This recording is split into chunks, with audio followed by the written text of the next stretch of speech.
Good afternoon.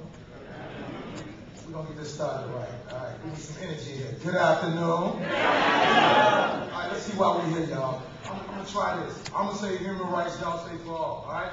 Human rights for all. Human rights for all. Human rights for all. All right. Good afternoon. On behalf of the Coordinating Committee, we would like to thank everyone for coming out today.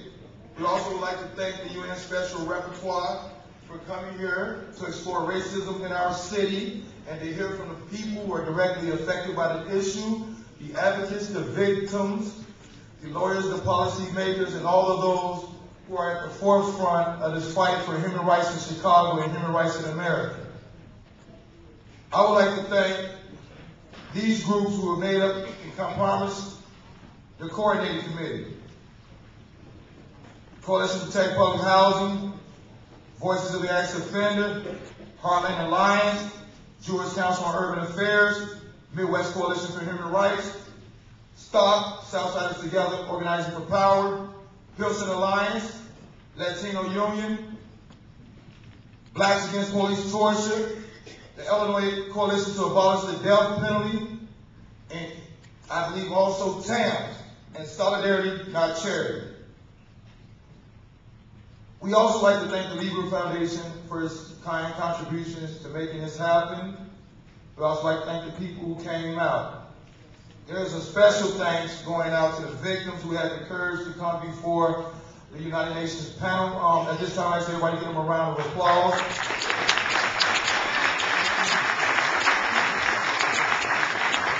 We no longer consider you guys victims, you are survivors. Survivors of human rights abuses. And today, we'll hope that your stories will touch the heart of the UN Special Rapporteur and that the city of Chicago, along with America, will start taking measures to address human rights abuses in its own homeland. At this time, I would like to introduce United Nations Special Rapporteur, Doudou Diene. Please come to the mic, sir. Thank you.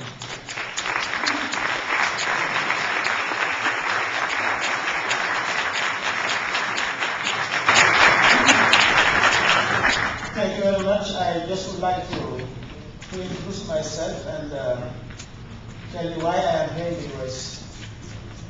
My title is a little bit bizarre. UN Special Rapporteur. It sounds like those UN names which are very obscure.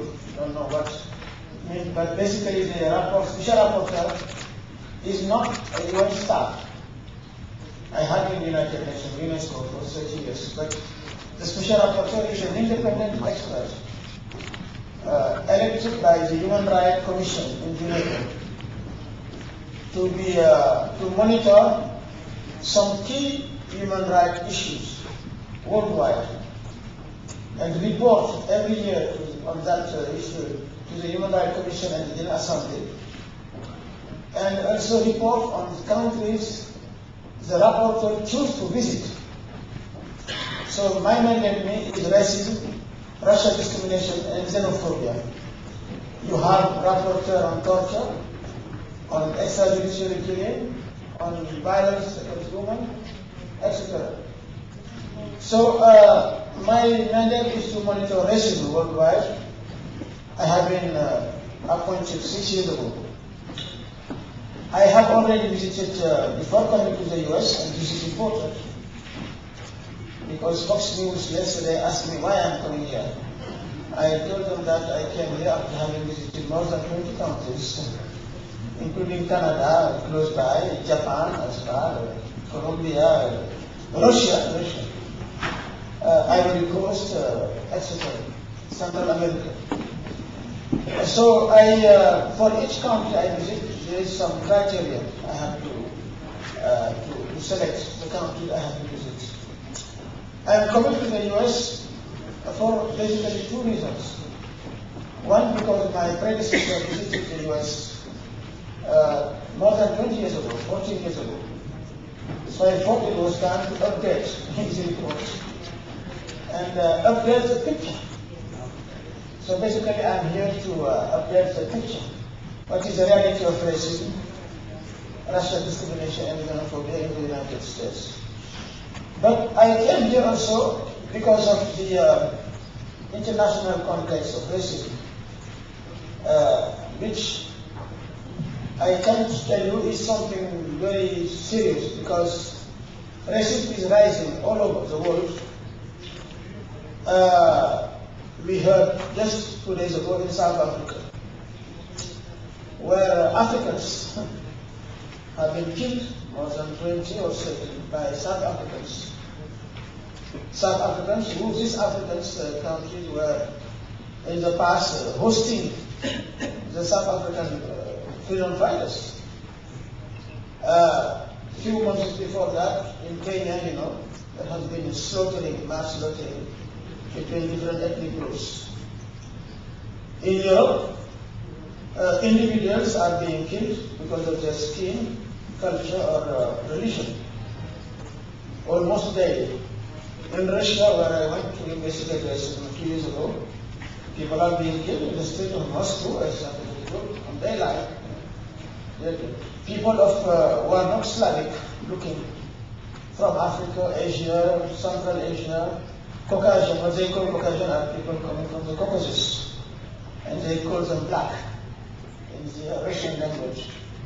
So, one of the features of the gravity of racism in the world is the rise of racist violence, hate crimes.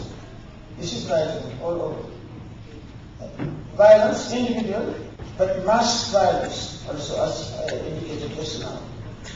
So this is serious and very grave. Second development, which is very serious, why I am here also.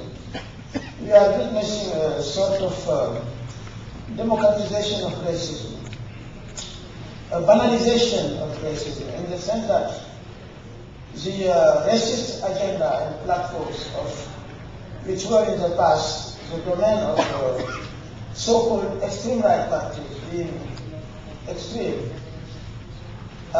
this agenda are now proliferating and growing, because it is known now, particularly in Europe and elsewhere in Africa and Asia, that you can gain vote with a racist agenda. And the parties are being elected, getting votes in parliaments in many countries based on racist, very openly racist and xenophobic agenda. What makes political instrumentalization of racism more serious is because in many countries now, the racist agenda and the platforms are setting the agenda. These racist platforms are setting the political agenda, in the sense that parties know now that they can get elected with this agenda, these platforms. And slowly, we are witnessing the influence, the slow but profound impregnation of the program of so-called democratic parties by this agenda, particularly when issues like immigration, which is being ethnicized, the combat against